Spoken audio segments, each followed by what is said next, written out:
Hello student, आज हम लोग बात करेंगे ओम का नियम। ठीक है, ओम सला।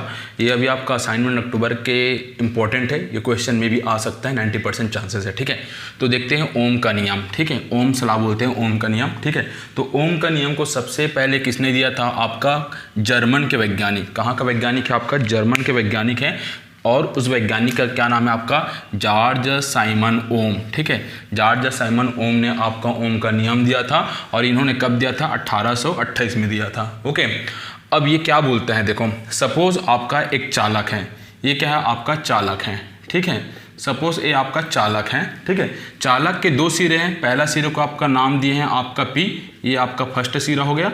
ठीक है, ये क्या हो गया? आपका सेकंड सिरा हो गया। ठीक है, दो सिरा हैं। अब इन दो सिरों के बीच अपन क्या लगा देते हैं? विभांतर लगा देते हैं। जब इन चालक के दोनों सिरे पर विभांतर लगाते हैं तो विभांतर लगाने से क्या प्रवाहित होता है? आपका धारा प्रवाहित होता है। तब यही आपका विभांतर लगाने पर जो धारा प्रवाहित होता है उसके बीच क्या संबंध है?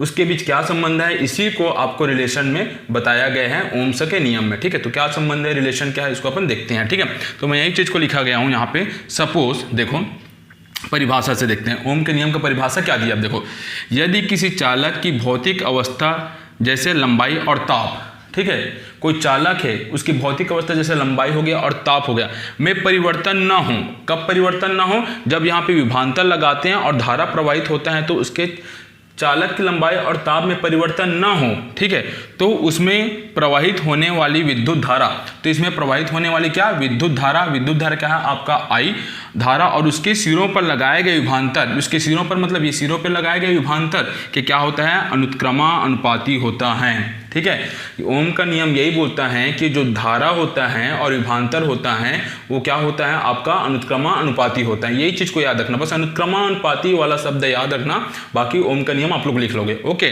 तो इसके तो सपोज चालक में क्या हो जाएगा? आपका विभांतर क्या हो गया? आपका V हो गया, और धारा क्या हो गया? I हो गया। तो ओम के नियम के अनुसार क्या हो जाएगा? विभांतर किसका अनुत्क्रमानुपाती होता है? धारा का। तो V is a directly proportional to I, या V इज अनुत्क्रमानुपाती क्या हो जाएगा? I होगा। और ये प्रोपोर्शनल लिमिट को हटाएंगे तो यहाँ पे एक कांस्टेंट टर्म लगेगा, दैट इज द क्या हो जाएगा? R। तो V इक्वल टू हो जाएगा RI बोल सकते हैं, या IR भी बोल सकते हैं। ये एग्जाम पॉइंट ऑफ व्यू से मोस्ट इंपॉर्टेंट है। ये आपका नेट सेट AIEEE जितने भी एग्जाम आएगा ये आपका V इक्वल टू IR, इसको याद रखना ही पड़ेगा आपको फिजिक्स में। ओके, अब देखो R क्या है? R जहाँ है क्या है? नियतांक है, जिसको क्या बोलते हैं? चालक का प्रतिरोध कहते हैं। ठीक है, अब देखो आपका सबसे पहले क्या अप्लाई किया अपन? चालक के सिरों में विभांतर अप्लाई किए। जब विभांतर अप्लाई किए तो क्या जनरेट हुआ? आपका आई मतलब धारा उत्पन्न हुआ। जब विभांतर लगाए चालक की सिरे में तो धारा उत्पन्न हुआ, जिसके कारण क्या होता है? आपका एक रिजल्टेंट क्या मिलता है आपको?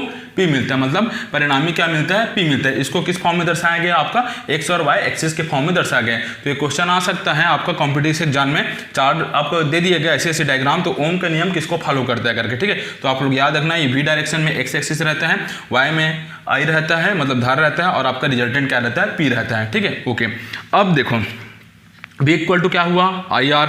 यही क्या है? आपका ओम का नियम है। ठीक है, यही आपका क्या है? ओम का नियम है। अब R इक्वल टू क्या लिख सकता हूँ? V अपन I लिख सकता हूँ। R क्या है? आपका प्रतिरोध, V क्या है? आपका विभांतर, और Y क्या है? आपका धारा। ठीक है, तो आपको अगर ओम का नियम बोलेगा तो यहाँ तक को आपको प्रूव करना है, यहाँ करने की जरूरत नहीं है। ये प्रतिरोध में एक आपका रिलेशन बताया गया है। ठीक है, अब इसको मैं क्यों आप लोग को बताया? इसको बताने का मेन रीजन ये है कि सपोज आपको कंपटीशन एग्जाम में कैसे पूछेगा? ऐसे पूछेगा, एक डायग्राम यहाँ पे देगा, एक 2 और ये 3 और ये 4 दे देगा। ठीक है, यहाँ पे आपका V दे देगा, यहाँ पे I दे देगा, यहाँ पे आपका V दे देगा, यहाँ पे I देगा, यहाँ पे V देगा, यहाँ पे I देगा, यहाँ पे I दे देगा, यहाँ पे V देगा। ठीक है, एक डायग्राम ऐसा पूछेगा, एक डायग्राम आपका ऐसा पूछेगा। ठीक है, एक डायग्राम आपका ऐसा पूछेगा, एक डायग्राम आपका यहाँ से ऐसा पूछ देगा। Which is correct for Ohm's law?